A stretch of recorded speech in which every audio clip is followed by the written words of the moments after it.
Hey guys, I'm Lydia. Hi, I'm Jessie. And I'm Adam. Let's talk Hoya.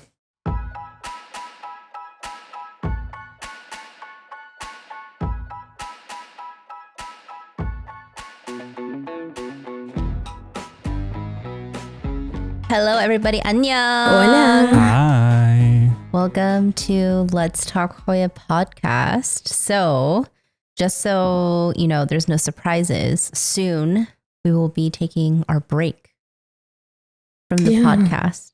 We're gonna give you guys your soft warning about not hearing us. Yes, because the holidays will be coming up, New Year will be coming. So we usually take a break, and this year we're going to record a few more episodes, and then when we run out, we run out. Yeah. So just to let you all know. But one of the things that I was talking with the guys about, the guy and Jessie. The guys, the girls, these people. Was doing a 3-part series about our own stories. And I know like the first episode we ever did, and then like here and there, just throughout the 3 years that we've been doing this, like you hear about like our journey and things like that. But I mean, we're here with you every other week, or if you're just joining and you're like mass indulging in our content, then, you know, every hour or whatever that looks like. And so we just wanted to have a place where you guys can hear a little bit more about us and our journey and our story with plans. Get to know us a little better, especially if you're not on our Patreon, because I feel like our Patreons sometimes know us too well. Yeah, some of them be sending me reels, and I'm like, why do you know that? Oh, that's why. Love to our Patreons, but yeah, this is a little look behind the curtain. For those of you who can't subscribe, who don't, maybe you like it, maybe you hate it. Yeah. So today, someone want to introduce me? Wait. But before we do, we have a new review. Oh no. Everyone, Jessie is the best. Could we make sure she's the only one that talks on the podcast? Just kidding. I give you a hard time. I mean, I'm not going to argue with the people. Maybe us reading them out loud and talking about them really helped, because Lydia and I were commenting on how we have had way more reviews this year than any other year before. So thank you. Y'all are the real ones. You're pulling through. Finger gun. So this review is by S. Reddy. Hello. I love listening to you guys. I feel like I'm hanging out with friends talking about Hoya. Appreciate all the Hoya info and the fun chats. Look forward to every episode. Thank you for your review. Oh, thank you. I mean, that's really what we aim for with these episodes. We're not experts. We're not anything. Such a balanced review, you know? We're just friends. Really just shouting at everybody. I'm just kidding. I roll. No, thank you, though. Part of me is like, oh, we need to have all of the answers, and we can never have any illusion of like, you know, whatever. And I think I put too much pressure on myself. So it's nice when people are like, I just feel it's like hanging out, because like I feel like what we've kind of repositioned to. Yeah. And it feels good. Yeah. If anyone ever heard our first like episode that we ever recorded, you would be like, who are these people? No, I mean, I think that one never saw the light of day because it was so bad. We were all popping our lingo. But anyway, I'm not going to say it, but I don't know, like, I still like the information and still like to like learn and research, but with permission to like not have all the answers. And or be wrong completely. Or permission to be wrong. Like that is just that little bit relaxes everything so much. Yeah, I know we've had emails or like messages where people are like, you're wrong about this and you're wrong about that. And I'm like, oh, cool. Good to know. Thank you. Yeah, I mean, what else are we going to do? Yeah. We love and we learn and we fix it going forward.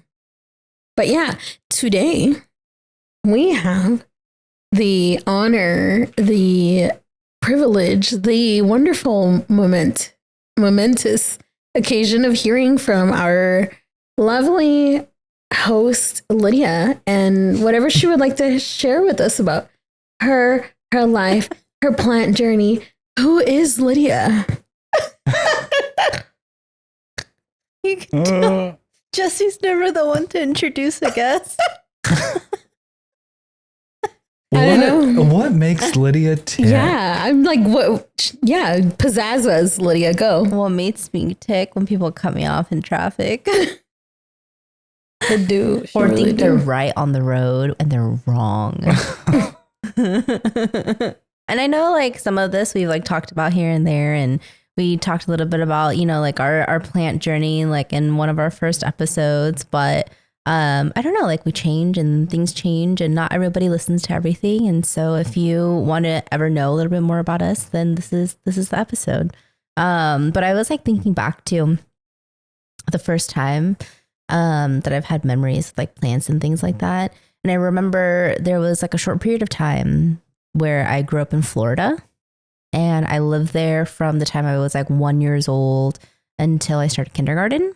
And we lived at like this little house that one of the church ladies was renting out, and they rented it out to my parents.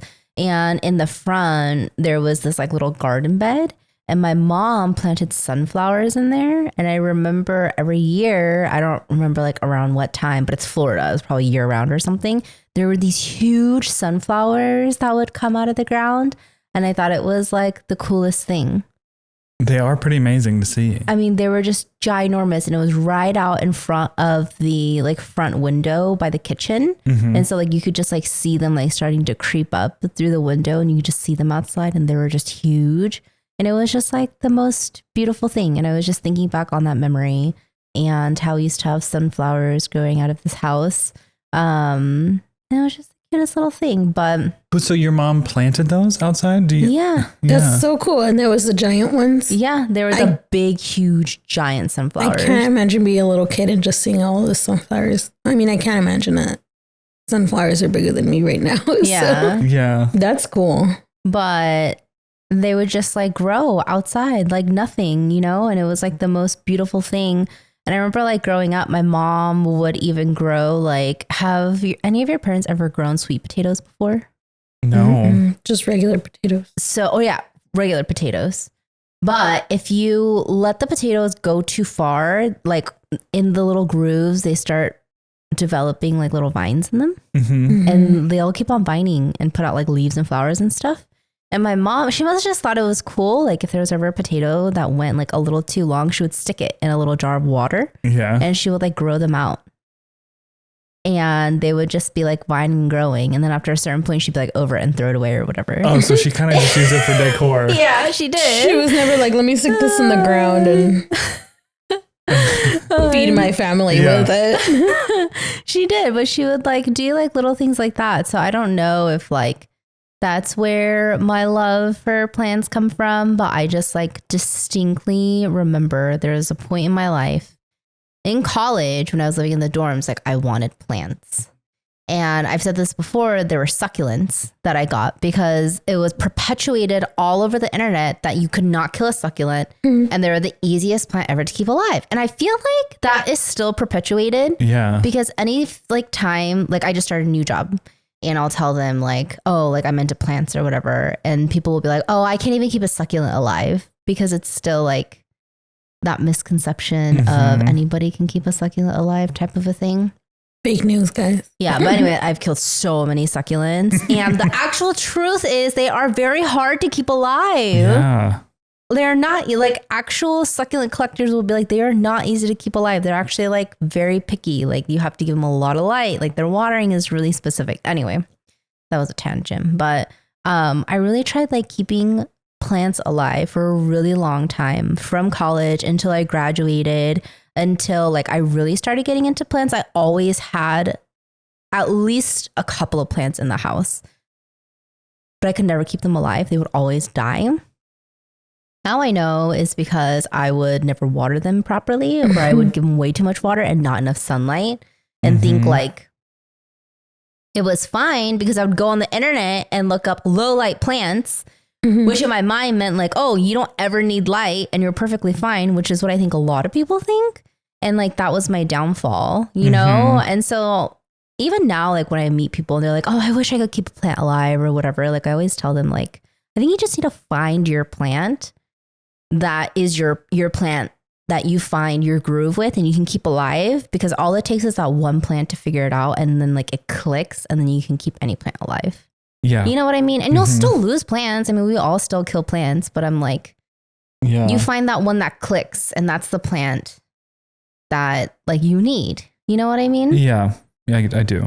But I feel like, what was your clicky plant? Like, what was one of them? well, the one that I really wanted to click was the fiddle leaf fig. That is the one, if I really think about it, that is the plant that started like the plant craze for me. Yeah. Because that was the first plant that I saw. Either it was like on social media or HGTV or something like that. And I was like, I want that plant. And I remember seeing them come into Home Depot, and I spent $50 on one. Damn. Okay. Yeah. And it felt like a huge deal. I was like, oh my gosh, they have these. I'm so freaking excited. And that was the plant. How many of those did I kill? I killed like 5 of them. I even named them. I remember one was like Mr. Figs. Another was like Figgy Jr.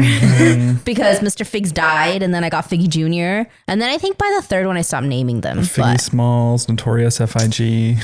But you know, R.I.P. Mr. Figs, Figgy Jr. That was one of the plants too that like helped me research the troubleshoot, because mine got spider mites, mine had edema. That one also taught me about overwatering and like. Wait, what is edema? Like where you give it too much water and it kind of gets those like reddish brown speckles. That one gets it big time. See, the thing is, I never even got to those points because the first thing I was always looking up was, why are the leaves dropping? It was just, and like, I remember it's probably because you moved it 1,000 times and they hate being moved.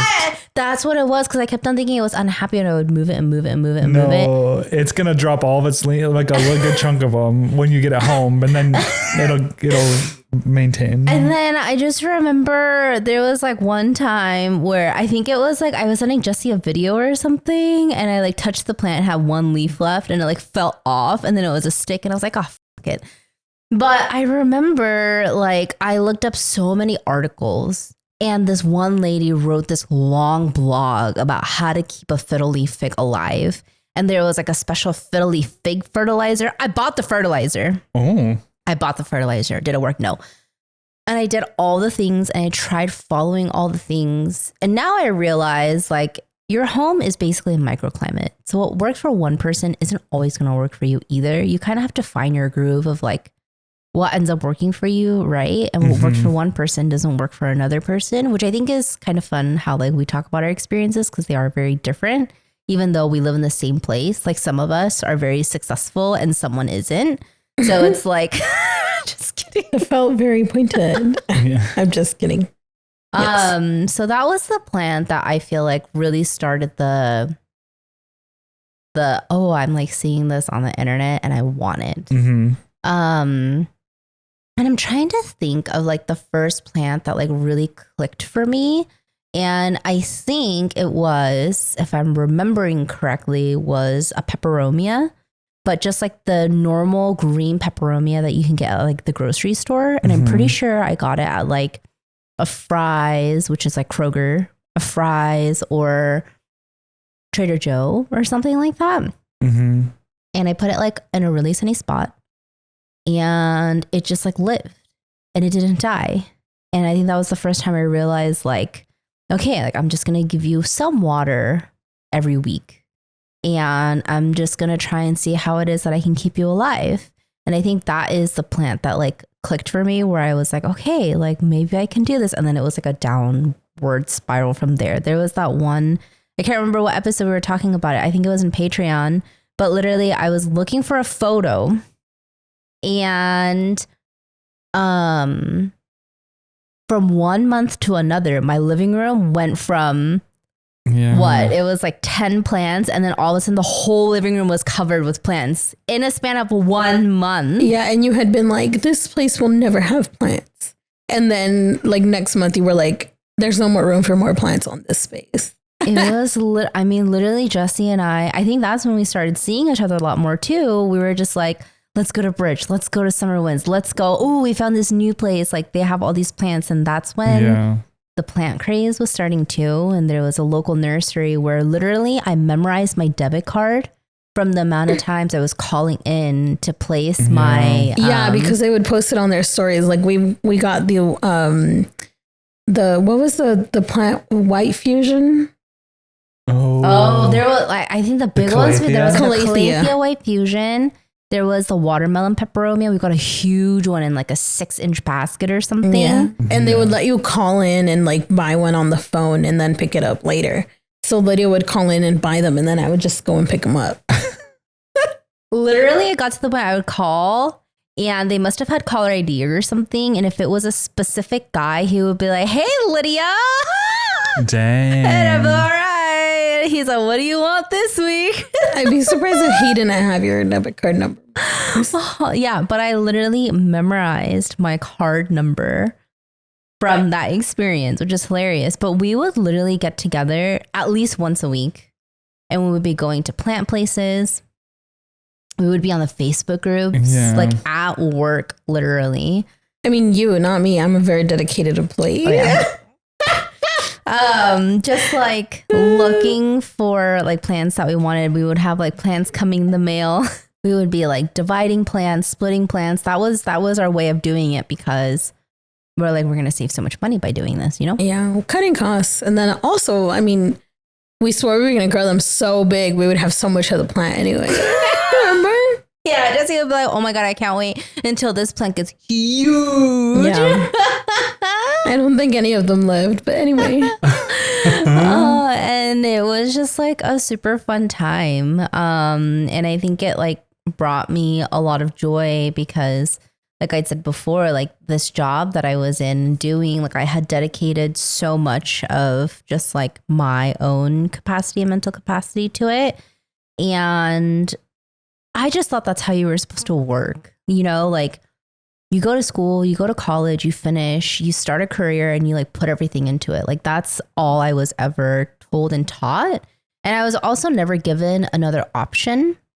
So I never thought any different. Like I never thought I wasn't going to go to college, and I never thought I wasn't going to have some kind of a job where I was just going to try to like, you know, like move up all the tiers and try to become a manager and like do all of those things. Yeah. And like in my mind, it was never something where it was like, oh, like I want to do this. I'm ambitious about it. It was just one of those things where it was like, this is expected of me, so I'm going to be ambitious about it. But really, like you can only push yourself like that, like so much. And I was really pushing myself. Like I would, like I got to the point literally like one of the years, like I had taken no vacation days.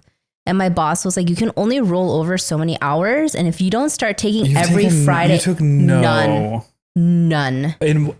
In your mindset at that time in your life, were you like, I'm not taking days because I want to show them I'm dedicated? Or were you like, I don't have enough time to take days? No, it was just like one of those things. Like I had no balance. Like I felt like I shouldn't like be gone from work. Like even if I'm sick, like I should still show up. Damn. Like my parents were the type of people, unless you were literally shitting yourself or throwing up, you were going to school. Like there was one time in high school, like I had such, like I could feel myself and I had such a bad fever, and I was the drum major. So I'm on this like 12-foot podium and I felt like so dizzy, like I could just like fall off, but I still pushed through. And I remember there was like a class that I went to, character building, and I was like literally cold sweats from how bad I felt. Do you remember that? We were in Mr. Aldrin's class and I was like, Jessie, I feel so bad. I don't know what's going on. She was just like, dang girl. Dang girl, that sucks. Damn, sucks for you. Yeah. I was just like, all right. Thanks for sharing. Cucumber? Yeah. But like literally like that was it. And I just didn't understand like what the balance was, or that it was important for me to take care of me. So I never did that. And I just always showed up to work and I did the most. And I even like was literally helping every single person on my team. And I was striving to have the highest numbers and like moving up and getting promoted. And that's all I was focused on. I would even work like extra hours, like on the weekend. I would get paid for it. Yeah. But I was like working extra hours on the weekend and stuff like that. And I just like reached this point where like people I even worked with would even talk about like, oh, I feel so burnt out and this and that. And in my mind, that was like no concept. Like I'd never heard about burnout before. And I was just like, what are you even talking about? That like makes no sense. What do you mean you just feel like you can't work? Like just get in front of your computer and work. Like it's simple. Like in my mind, it felt that simple. And then it hit me. And I remember I was just like, I literally feel like I can't work. Yeah. And I didn't understand what was going on or like what that was. And so I think at that point, before plants, one of my reprieves was fish. So many. And then I got on this whole thing about like rescuing all the beta fish. It was bad.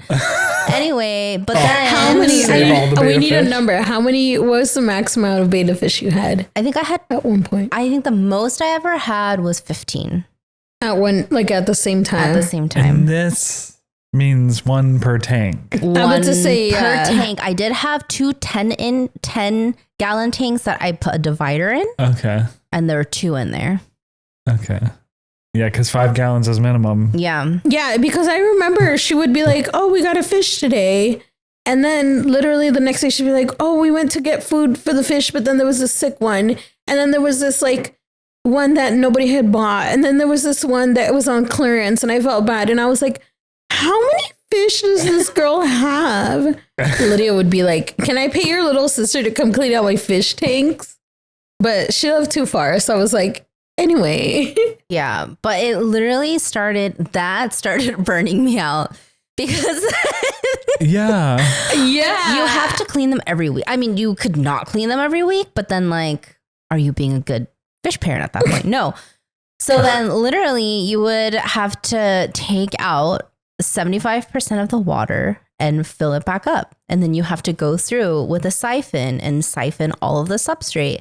And then you have to make sure you wipe all of the glass, and you have to make sure you take the filter out and you clean the filter. And I was doing that for Yeah, but okay. 12 tanks. Is this It would take Lydia the doing the whole most? weekend. Yeah. The whole weekend. If you know Lydia, you know she never half-asses anything. Yeah. As Lydia's friend for almost 20 years. Next year, we will have been friends for 20 years.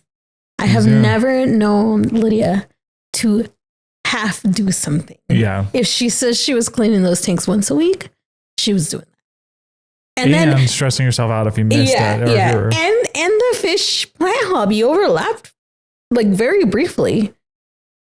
Maybe for a little bit. Because you were like, I can use, oh my God. You were like, I could use the fish water to water the plants. Oh yeah. Yeah. There was like as they died. it was the tiniest overlap, but they don't live very long. That's the Yeah. thing. So like Maybe they'd it live wasn't- longer if you'd been a better fish So parent. you were basically just operating as like a beta rescue.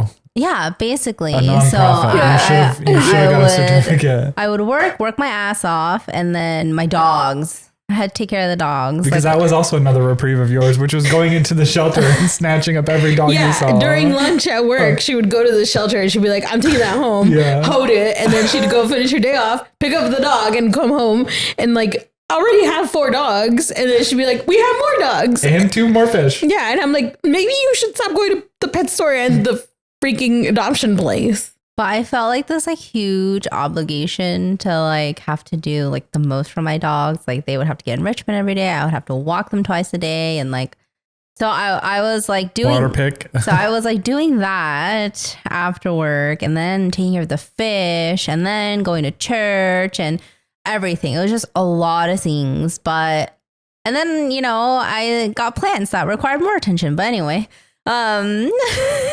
but I just realized the thing about the fish though was I would have kept on doing it, but it made me really sad when they started dying. Yeah. Like I started getting like really sad about You it. can kind of see like they slow down and they're And like they all sideways. have like a personality. I've never had a fish. And I mean, you feed them every day. So Yeah. like, you know, like I would have my moments with them in the morning when I would feed them, and they all have their like little personality, and they get sick, and it was like too much stress. I have anxiety. Back then I thought You didn't know you had Back anxiety. then I didn't have anxiety because I didn't know I did. Ignorance is bliss. But it just like, I think it started taking a toll on me that they were dying. And like, I just like grew this attachment with him. So I was like, I need to stop because this is taking a toll on me. So that's like the primary reason that I stopped was they don't live very long and they just, man, they, you know, real quick. So I was like, this is rough. So anyway, that was very short-lived, like 2-year-ish hobby, I think, around there. And then I got to plans and there was just like so much joy in that. There was so much joy and like being able to like, you know, on my break or on lunch, like just being able to like I would completely disconnect from what I was doing and like look up plants and buy a plant and then it would come in the mail. And then like Jesse and I connected so much more during that time and we were like talking so much and sharing in this and we would actually like meet up and make the time for each other because we were like sharing in this hobby together. And it was like so much joy that it brought into my life. And it gave me such like a reprieve from just what I was going through during that time. And then, you know, I definitely have an addictive personality because it got out of hand very quickly. Spiraled fast. It got so out of hand. Yeah, it got really out of hand. And, you know, per usual, I really became drawn towards the ones that were really pretty, but the worst, Calathea. And there was a whole corner. I sent you guys that picture of my Calathea corner. That died within I mean, it wasn't even a month and those were like all dead. It was difficult. Okay, let's just say it. That was challenging. From there, we had just like for fun, like sold some plants because we were like, let's go to California because we kept on hearing California was the place. It wasn't for fun, baby. It was to make up a little bit of what we had already invested into plants. And so we were like, ooh, let's sell some plants. So we did. And we would like get together on the weekends and like sell some plants. And we were like, and we're going to save money and we're going to go to California because everyone keeps on saying that's like where all the plants are. And we were like seeing all of these like nurseries and plant shops and stuff in California because there's none in Arizona. I mean, there were like the big nurseries. But they all kind of like all box brand stores and like the bigger nurseries, they all carry the same thing because the bigger nursery supplies the box store. Yeah, it wasn't like the small like boutique type stores that sold things where you like only ever saw on social media. And so we had done that. And then at a certain point, I was like, Jesse, why don't we start selling plants? And Jesse goes, yeah, let's do it. And so then we started. No, initially I was like, no, I know what it's like to own a business and I want nothing to do with that. Yeah, because you're helping your dad with his business. Pretty a lot at that point. Pretty forever. Yeah, it's pretty your whole life. Yeah. And we started selling plants. And then at that point, like at my job, I was just so utterly unhappy working there. And it was like I really started noticing like it was really taking a toll on me. And so that would have been like the beginning of like 2020, but I'm talking like January 2020 before the big happened, you know? Yeah. And well, actually the big thing happened in January. Oh yeah, it did. But in China, and it wasn't here yet. And classic Americans are, you know, we're always just like, it's not here, it's not our problem. And even more so Arizona, to be specific. Yeah, we were just like, we're hearing about this thing, but I don't know, it doesn't seem like a big deal. I'm sure it'll just blow people are just over. Getting on airplanes and flying to New York City. I remember people were like, remember the whole bird flu? There was that. What was the one? There was that one that happened as soon as swine flu? As soon as we graduated from college. There was like a big virus that had gotten out. Do you remember what I'm talking about? No. Was it the H1N1 the swine flu? Was it swine flu? Yeah. But anyway, that was supposed to like become a pandemic at that day and age. I remember everyone was like, it's just like that. Like it's never going to become anything, you know, like I remember that. And so, you know, me in my mind, not thinking that could ever become any kind of problem, was really contemplating quitting my job. and just selling plants full time. And I kid you not, it was legit. Because I feel like once it came to the US and it hit in Arizona, it hit fast. And it was legit like 2 weeks before the world was going to shut down.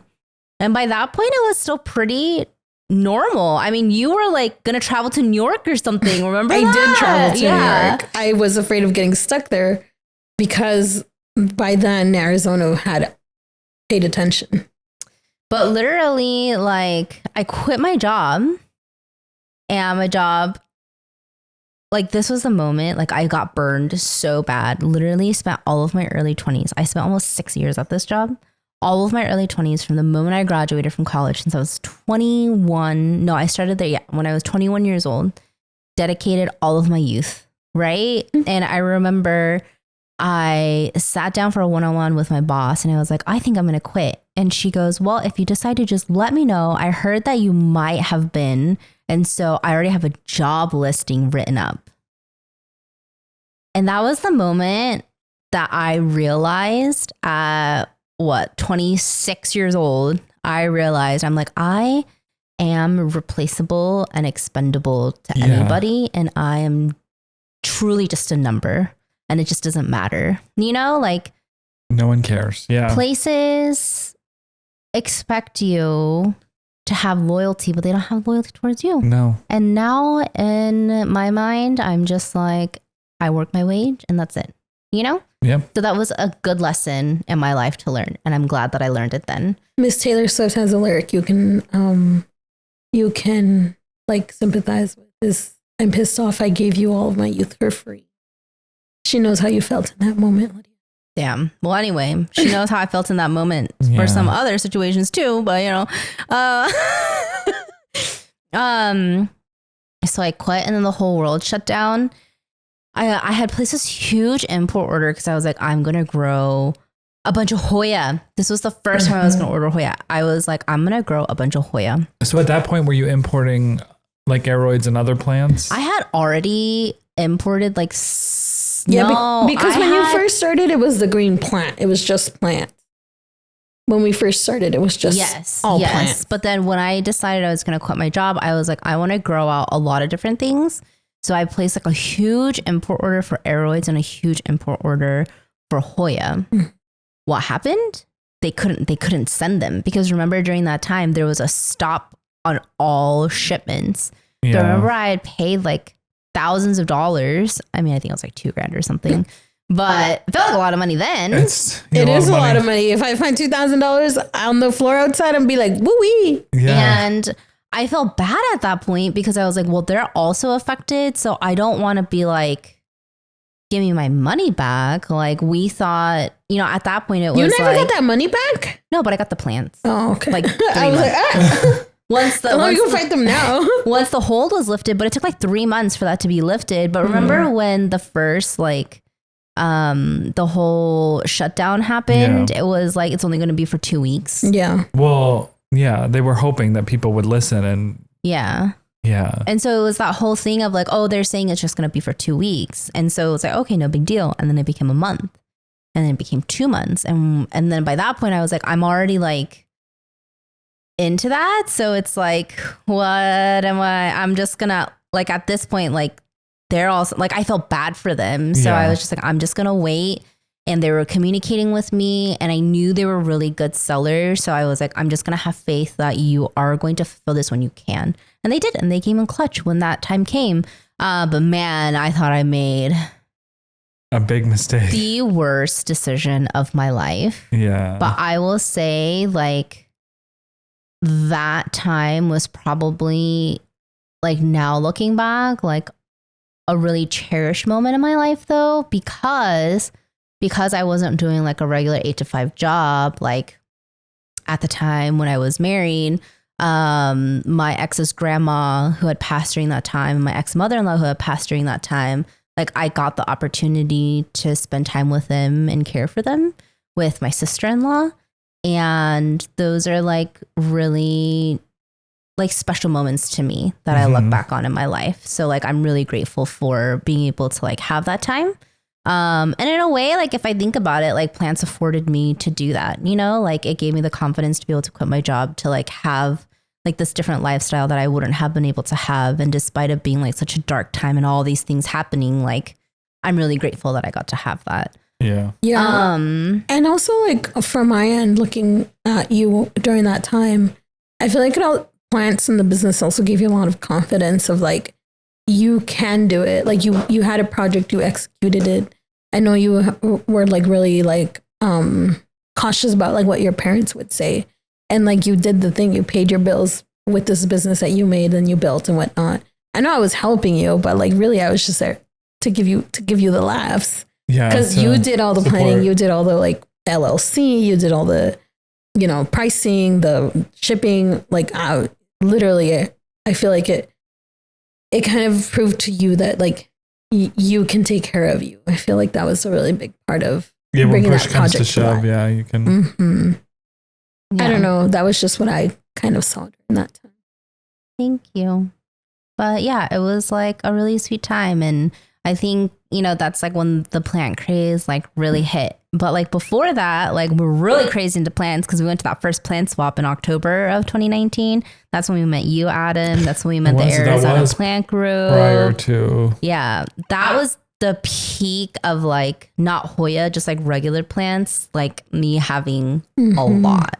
So in your timeline, since that's the part that like I wasn't around there, in your timeline, what was it from starting to collect plants as a hobby to then like turning into a business? Like how quick was that gap? I think it was at least a year and a half, 2 years. Okay. Yeah. We were collectors for a while. I also like at the time. It was like 2017, the end of 2017, we got a little bit. But then crazy. I started traveling to California a little bit more than I used to. And that's when she was like, well, if you're feeling comfortable with that now, why don't we start going and like, first we went just to buy plants for ourselves. But then when she was like, let's do the business, we would go there like once a month. Because the plan was we were going to import, grow out plants and then eventually propagate them and sell them. But what ended up happening was we couldn't import. So that we had no plants to grow. So then I found wholesalers in California, and California was only like a 6-hour drive, So we're like, okay, plan B, let's go through these wholesalers and try to get stock and inventory, and see, you know, what can be done. And I'm super grateful for Jesse during that time, because I don't think I definitely couldn't have done it alone. Yeah. You know, like I definitely couldn't have made that drive by myself. I remember one time Jesse was like, you can do it, you can drive. And I literally got banned from driving the distance there. No, the problem was you can drive. The problem is I was so tired and I was like, I need to sleep. And you were like, you can't fall asleep while I'm driving because I'll fall asleep. And I was like, bro, like, don't be dramatic, drive. And I fell asleep, and like 20 minutes later, we're in a ditch because my girl fell asleep at the wheel. Because you know how like they have like the really intense, like, and I was just like, but no, literally, there was one time we almost died on one of those trips though, because why? Because remember, you took a wrong turn. I don't believe this. It doesn't sound like me. No, Jesse took a wrong turn, and I was taking a nap, and I remember at one point I woke up, and literally Jesse never says this. She just was like, "Go back to sleep. We're okay." And I was like, oh, "Okay." Oh, she's being so nice. It's because I had forgotten that we were supposed to go to San Diego up to LA and back, and we were taking the 10. And there's this. You can get to LA off the 10, and then to go to San Diego, you break off in not Gilbert, Gila River. You go down the 8. Well, I had forgotten to go down the 8. So we were like just before a turn. And it's this little like smaller street that you can take, but it's known as like the freeway of death or like the road of death. Your mom told you my after mom, the fact, right? My mom told me after the fact. And it's this little road that connects the 10 to the 8 when you miss that first cutoff. Yeah. And it's like when you're driving up the hill, other cars are coming up, but you don't see each other. You can hit each other. There's like so many like random twists and turns. And it was night. I'm not very good at driving at night. Bro, I wonder if this was in one battle after another, because there's a whole scene in that movie where they're going over these like hills. And I was like, this looks like Arizona. And yeah, that's exactly what it was. And you had to be. And I was so nervous, and I was just like, if this is where we die, this is where we die. My girl should just go to sleep. And then when we finally made it to the 8, I was like sighed, and I was like, girl, we almost died. And she was like, what? I was just like, anyway, my bad. I missed that turn.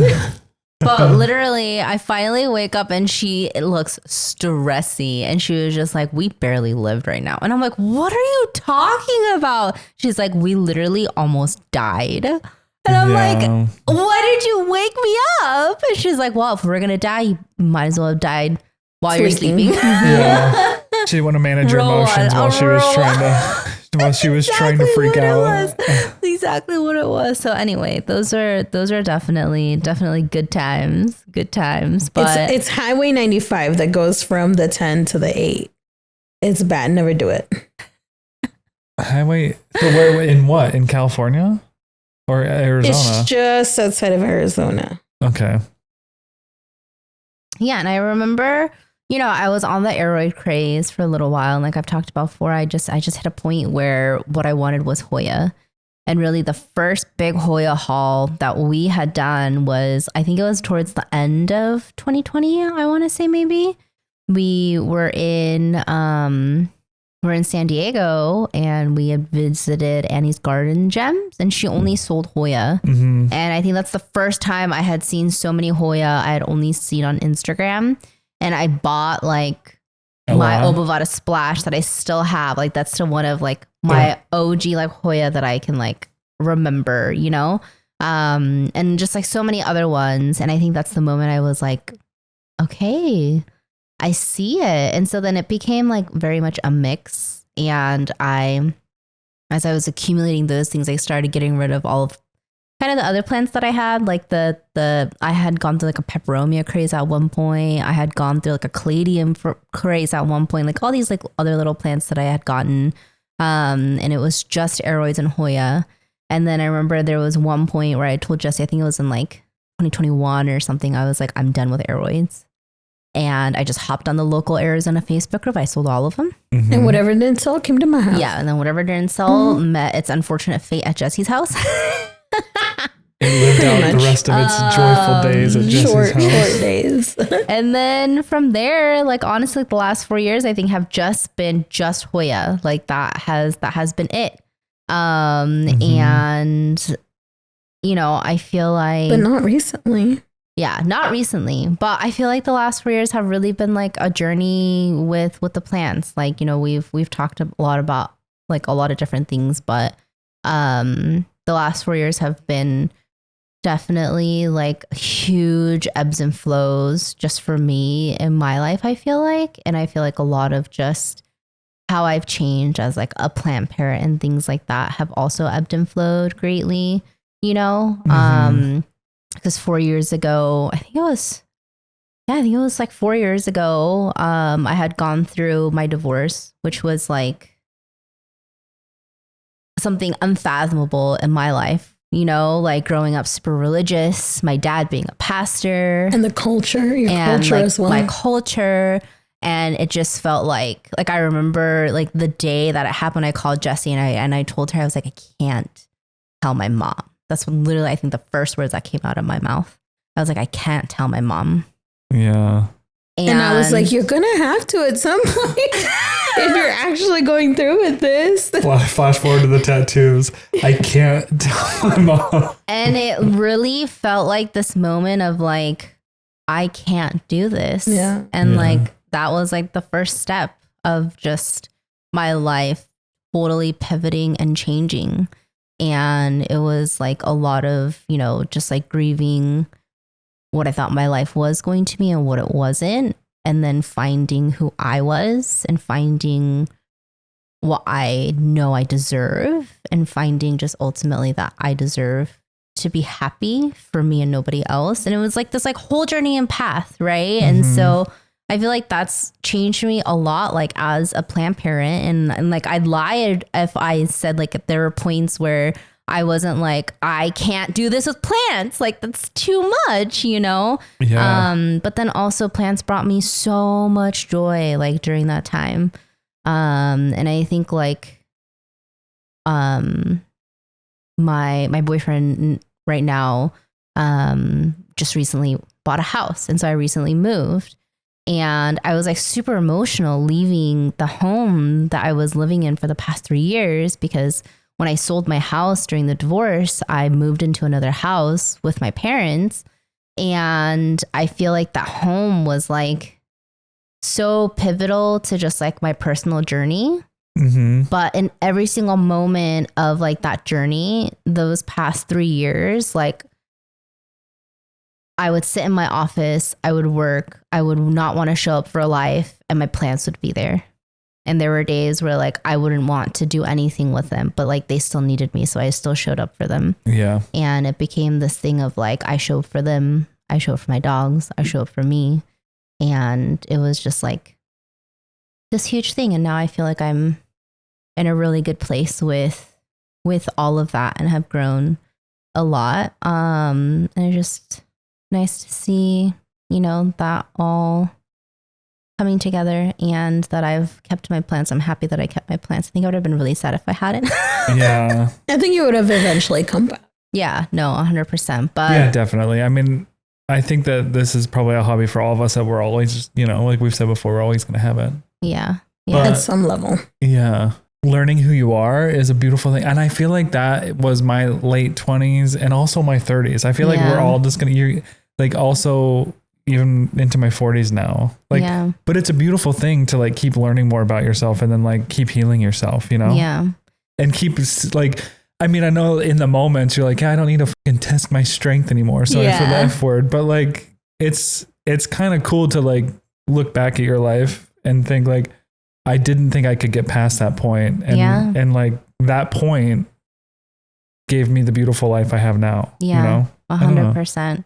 And like I see the ways that I've like learned to like let go of things and learn to like give myself grace and learn to like give myself compassion, because those are things that I never did Mhm. or I like never knew how to do, or I knew how to because I would for other people, but I didn't know how to for myself. And so I think a lot of that reflected in the way that I was like approaching my plants, because even, you know, like at the beginning of the journey, like with like even my divorce, I mean, I was so regimented with the things that I was doing, and like with the plans, that would mean like I felt like every single week, like the same with the beta, you know, like I have to do 100%. I have to clean it Yeah. from point A to point Z 100%. And that's how it was with the plants. And I could just not give myself the grace to not do that. Like I put so much pressure on myself to hold myself to some standard that doesn't exist to feel like I was okay.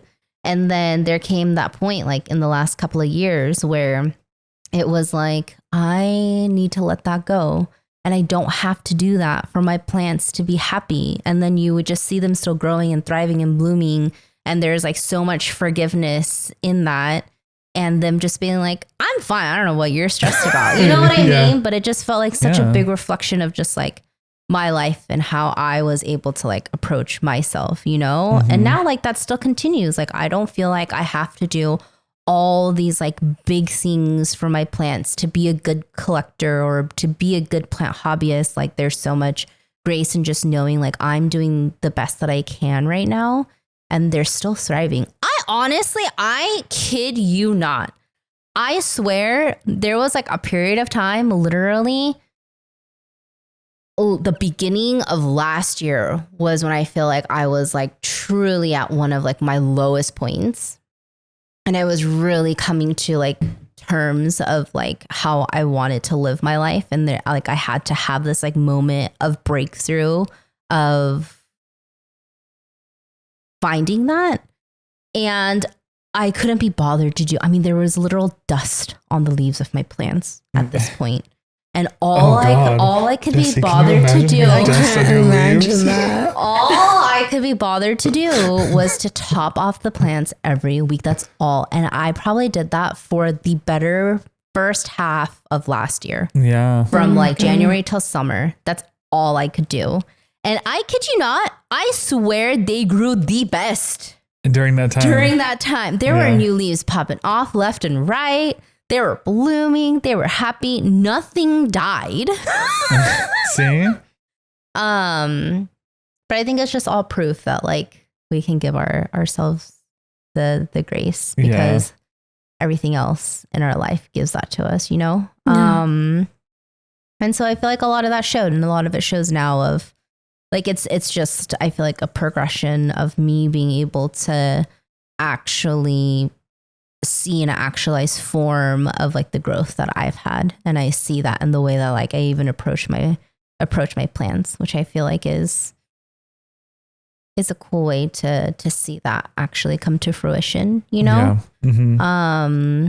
But yeah, I feel like, you know, and like during that time, I mean, like all of like last year, like I didn't even sell any plants or anything like that. Like I just didn't have the capacity to. The only time that I did was when the whole, you know, dog sitch. Yeah, where literally all my dogs decided they were going to die and now they're all better, which is great. I love that. Yeah. I absolutely love that. I just spent like 10 grand on vet bills within like 3 months during that time. And I thought I was going to die and it was so bad. So like that emergency situation happened that I had to take care of. But yeah, I feel like the last 3 years have just been a whole journey. And I can see that journey like through my plants, which I think is kind of a beautiful thing in some way. But right now, like, you know, I feel like I'm just in a really good spot where I have the balance of like, I'm caring for them. I feel like I'm doing the things that I need to do to be a good plant parent, but also then having the capacity to enjoy them. Yeah. And like they are, you know, in my office, which I also work and I work from home. And I just sit there and I look at them and they bring me so much joy. And I feel like that's like the good spot to be in, to feel like I know I still have to do things to care for them, but it doesn't feel like a burden at this point. And there's just so much joy in still being able to care for them and just looking at them and seeing them grow. And like, I'm like at that point now. And so I can be really grateful for that. And so now, with this home that we're living in, I've deemed the office space as the Hoya room, and the rest of the house can be all other plants. Nice. So I really have gotten into getting like a lot of different kind of plants, which have been like, it's actually been like really fun. So we'll go to like different nurseries and stuff like that. And it's fun because like I'll just like point out stuff to him and be like, oh my gosh, this plant used to be, you know, like $1,000. And now there's this thing called tissue culture, and just like, you know, like talking to him about it. And I've picked up, I picked up like a string of hearts. I almost got one of those this last weekend. They're so pretty. I feel like when I got into plants, that was one of the plants I really, really wanted and I wanted to grow, and I could never keep one alive. But this one is literally growing and thriving. Yeah. So I feel like just like in my plant journey, I've learned better how to take care of plants, which is now giving me the capacity to like grow other plants too, which is fun, you know? So I'm like kind of having fun doing that. Yeah. And I took a bunch of cuttings the day that I literally got laid off from my job. Which was what, like 3-ish months ago. Yeah. I took cuttings of 2 of Jesse's plants. There was a Micans and the Scindapsus pictus. And those rooted and grew, and I have them hung up in our bay window now. For some ungodly reason, right now I'm like really into begonias. And apparently begonias, it's like a whole different culture. I guess they're really easy to cross pollinate and like make different cultivar, and people are like really into it. And the flowers are immaculately beautiful. So I mean, I feel like I haven't met a flower that I haven't loved except for those like rotten flesh plants. Yes, but they are so cute. I know, and they're like little petal. Like I had the Immaculata, like, and that one flowered for me, but that's the only begonia I've ever had flower.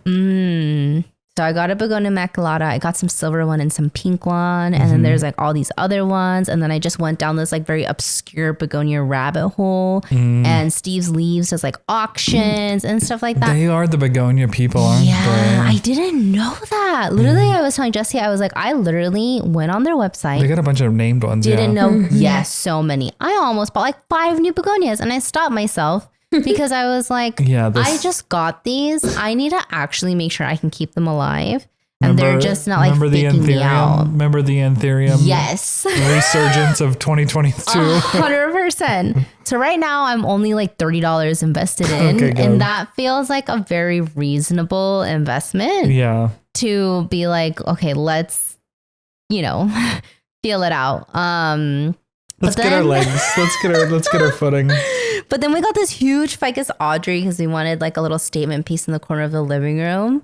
And I could never keep ficus alive. And I think now I'm realizing I never gave them enough light. Yeah, they need like They need direct a ton light. of light. And we have this Like, huge bare window. Raw dog in that sunlight. Just bare ass window, no curtain, no blinds, no nothing. Sits directly in the front of the house. Yeah. I have a ficus Audrey there. And then Not again.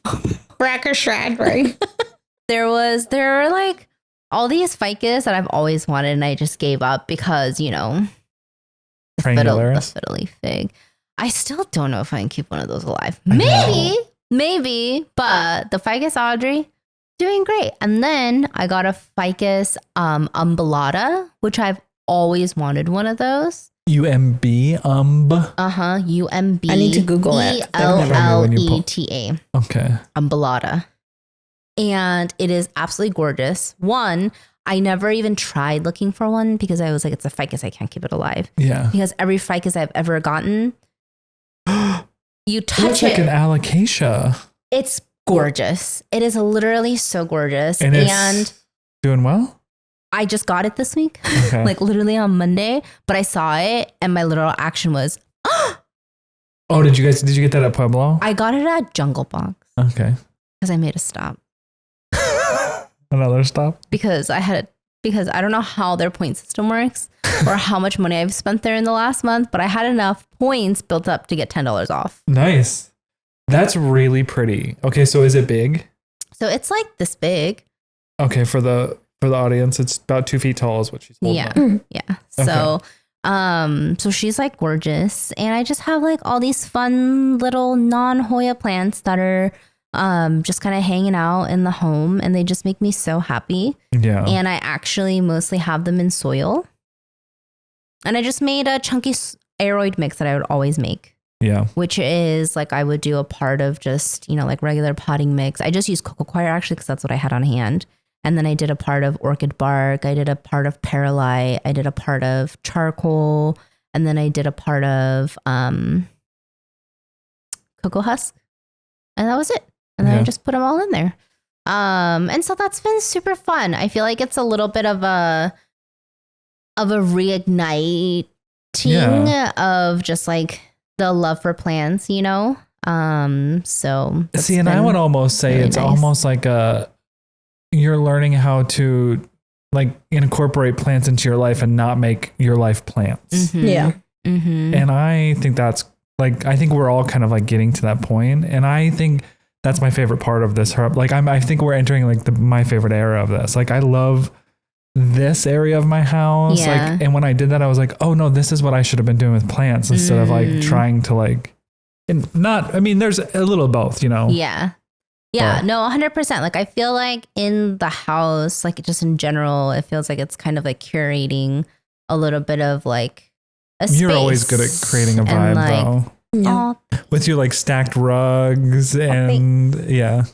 And so I just want them to like grow out and for it to be like a cute little, you know, like cozy place. So I'm excited for that to happen. And then with like the Hoya, from the house that I sold that I lived in, I had all those plants in the living room. And one thing about my personality is if I see something that needs to be done, I can't relax and not do that thing. It has to be done right away.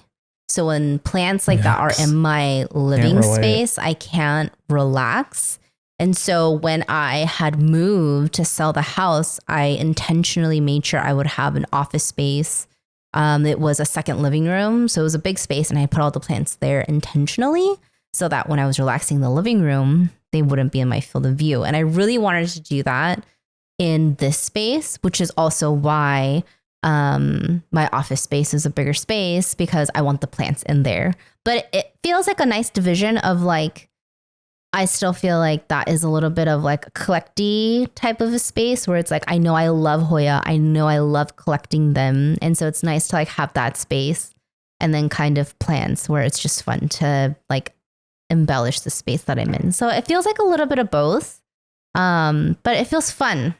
Yeah. It feels like a fun place to be. So like, I'm just really enjoying that. And I wasn't sure about like, what am I going to do about like selling plants and things like that? Because I feel like you know, Adam, you and I, when we were selling plants together, we were going hard. Yeah. And I feel like a lot of like that time was I was trying to fill all the empty space in my head that needed to be filled to stay busy, to ignore all of the feelings and emotions I needed to process through. Yeah. Because I truly wasn't ready. And I remember there were like points Jessie was like, you should go to, like, she was just like gently being like, well, I'm going to go to therapy and maybe you should too. And like, I just truly knew I wasn't in a space yet to process through all of that. And it would take such a big toll on me. And I just couldn't do it. I just knew it was too much at the time. But then at the same time, like, I couldn't just not do anything. Like, there was just so much noise in my head. And so I was just constantly doing things. Then I got to a point where it was like, it just like needs to stop and I can't do this anymore. Yeah. And then after that point, when we had stopped selling together, I really was like, am I going to still do that? Am I not going to do that? Also, like, nothing has been sold for a year. No one knows me anymore. You know what I mean? Like, the plan changed so quickly. Yeah. And I was just like, I don't know what to do, but I have all these plants that have grown out for the past year. And I'm also like gotten a little bit to a point where I felt overwhelmed with how big they were getting. Yeah. And so I was like, I'm just going to just cut. Like, sometimes I get into a mood. Really? And when I get into a mood of something, I have to go all the way. And so I got into this mood of I want to cut everything back, literally everything, and made so many plans and decided I'm just going to just start selling them and see what happens. Yeah. And honestly, it feels almost like a reconnection with people. And I think it's also because I have a lot of capacity right now just to not be like so in my head about everything. And like I'm so at peace with just like where my life is and who I am and things like that, that I feel like I just have a lot more capacity for other things, that connection has just felt so much more special, of people like reaching out and sending messages. And then they would see that like I would post something and they'd be like, oh my gosh, I bought this from you like 3 years ago. Look at how it's doing. And it's like freaking ginormous and way bigger than my plant, or like a plant that I don't even have anymore. Yeah. And they're like, oh my gosh, like I haven't seen you in forever, but look at this. And like, there's been so many like reconnection moments. And then like talking to new people and like just like getting reconnected has been like really invigorating and like beautiful in a way. So I've also really enjoyed that. So I feel like I'm in a space right now where there's just a lot of joy coming from plants and being able to have that in my life. And so I think I feel really grateful, like at this point, that despite all of everything that was happening and having points where I wanted to give up, and I was like, I feel like a terrible plant parent, having like those downs and being able to come out of that and be in a space where I feel like there's a lot of ups. Like I just feel incredibly grateful. Yeah. So that's kind of the point that I'm at right now. And it's just been super fun. So anyway, I think it's always beautiful to just like find the passion for something again, you know? Mm-hmm. Yeah. And I think it's, again, as a resident Lydia expert, self-proclaimed, I think it's really cool, you know, that you can see the journey, we can see the journey, but if you of like 3 years ago had said all of this, you wouldn't have said like the difficult things. You would have just pretended they didn't. And now you're like, yeah, the difficult things happened, but I got through them and I learned and I changed and I grew. Yeah. So I think that's really cool. Like as your friend. Yeah. In the last 2 years, I got tattoos and my parents have seen them and they didn't even say anything about it. So, you know what? And then my new tattoo actually got rescheduled. I'm getting it next weekend. Yay. Nice. Fully embracing like you should be who you want to be. Mm-hmm. You know, as long as you're not like, oh, I always want to be a murderer and so I want to murder people. But if it's like within, you know, healthy boundaries of not affecting anybody else, there we go, of not harming anybody else, then you should be happy with who it is that you want to be in your life. and the spaces that you are in and the people that are around you. So thank you so much for sharing about you, Lydia. Thank you for being on board on doing this. Okay, well, head over to Instagram, follow us, Let's.Talk Hoya, send Lydia some love. You can also follow us individually. I am at Not Dude. I'm at thegreenplant.az. And I'm at Perritos y Plant. Adios.